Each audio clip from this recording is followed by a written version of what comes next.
కాంగ్రెస్ ప్రభుత్వం ఆర్భాటంగా ప్రారంభించిన సమగ్ర ఇంటింటి కుటుంబ సర్వే దరఖాస్తులు రోడ్డుపై దర్శనమిచ్చాయి.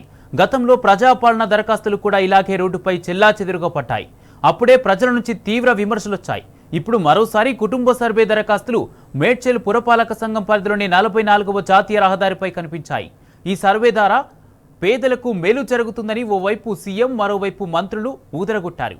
సర్వే వివరాలు బయటకు రాకుండా భద్రపరుస్తామని గొప్పలు చెప్పారు. కానీ ఇప్పుడు దరఖాస్తు ఫారాలు రోడ్డుపై దర్శనమివ్వడంతో ప్రభుత్వంపై నమ్మకం పోయిందని ప్రజలు ఆగ్రహం వ్యక్తం చేస్తున్నారు.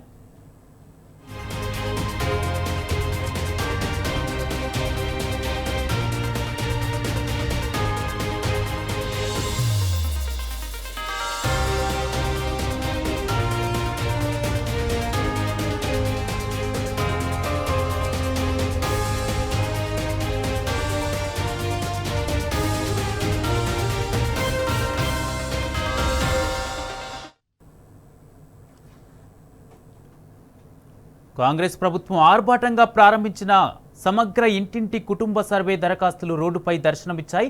గతంలో ప్రజాపాలన దరఖాస్తులు కూడా ఇలాగే రోడ్డుపై చెల్లాచెదురుగా పడ్డాయి. రేవంత్ సర్కారు చేపట్టినటువంటి సమగ్ర ఇంటింటి సర్వే ఫారాలు మేడ్చల్లోని రహదారిపై దర్శనమిచ్చాయి. దీనిపై మరింత సమాచారం మా ప్రతినిధి గణేష్ అందిస్తారు. గణేష్, కుటుంబ సర్వే దరఖాస్తు ఫారాలు రోడ్డుపై దర్శనమిచ్చినట్టుగా తెలుస్తుంది. ఇది ఎక్కడ జరిగింది? దీనికి సంబంధించి పూర్తి అప్డేట్స్ ఏంటి? కుమార్, కాంగ్రెస్ ప్రభుత్వం గతంలోనే ప్రజాపాలన అంటూ ప్రజలకు ఏదైతే గృహజ్యోతి కావచ్చు, వాళ్ళకి ఉచిత కరెంటు ఏదైతే ఉండడం జరిగిందో వాటన్ని ఇస్తామని చెప్పేసి గతంలోనే ఫామ్లను సర్వే చేయడం జరిగింది. వాటిపైన కూడా ప్రజలందరినీ కూడా క్యూ లైన్ లో నిలబెట్టిన పరిస్థితి ఉంది.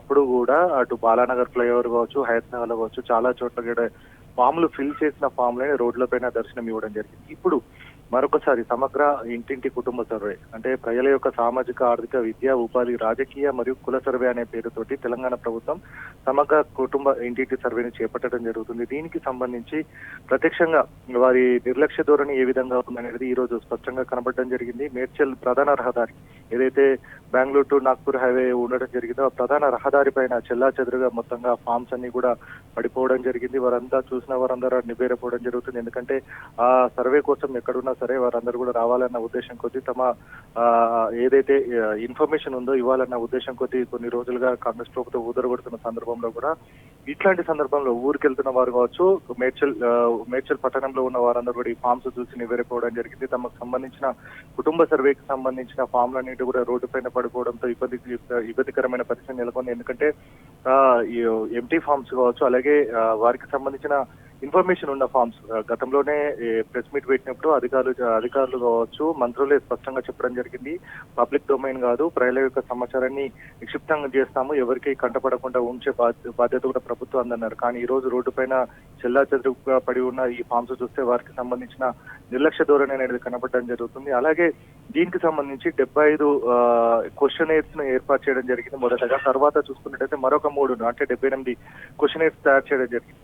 75 తర్వాత మరొక 3 క్వశ్చనైర్స్ తయారు చేసిన తర్వాత దీనికి సంబంధించి ఫామ్స్ అన్నిటి కూడా పూర్తి స్థాయిలో క్షేత్రస్థాయి వరకు చేరలేదనేది ఒక అపవాదం ఉండడం జరిగింది. అలాగే సర్వే చేస్తున్నప్పుడు కులానికి సంబంధించి కావచ్చు, వారి కమ్యూనిటీకి సంబంధించి అడుగుతున్నప్పుడు ఎన్యూమరేటర్ దగ్గర ఒక ఫామ్ ఉండడం జరిగింది. అలాగే ఏదైతే కుటుంబం ఉందో వారి దగ్గర వాళ్ళ కమ్యూనిటీకి సంబంధించి ఏ కమ్యూనిటీ అని చెప్పినప్పుడు వారు చెప్పిన దానికి ఎన్యూమరేటర్ రాసుకునే దానికి పొందనే లేదు. వారికి సంబంధించిన మతం అనేది కూడా చేంజ్ అవుతుంది అనేది కూడా ఇప్పటికే స్పష్టంగా కనబడడం జరిగింది. అంటే ఎన్యూమరేటర్ దగ్గర ఉన్న ఫామ్ కావచ్చు, అలాగే కుటుంబం ఏదైతే ఇన్ఫర్మేషన్ ఇవ్వడం జరుగుతుందో దానికి దీనికి పొందన లేదనేది కూడా ఇప్పటికే స్పష్టంగా కావడం జరిగింది. ఇదంతా కూడా ప్రజలను మభ్యపెట్టడానికి కావచ్చు, 6 గ్యారంటీలు కావచ్చు, అలాగే మహారాష్ట్ర ఎలక్షన్స్ ను అడ్డు పెట్టుకోవడానికి కూడా చేస్తున్నారని కూడా ఇప్పటికే వారంతా కూడా చెప్తున్న నేపథ్యం కనబడుతుంది. కాబట్టి ఇప్పటికే ఈ ఫామ్స్ అన్నిటి కూడా రోడ్డు పైన పడడంతో మరొకసారి నిక్షిప్తమైన ఏదైతే ప్రజలకు సంబంధించిన సమాచారం కావచ్చు, అలాగే ఎంటీ ఫామ్స్ కూడా బయట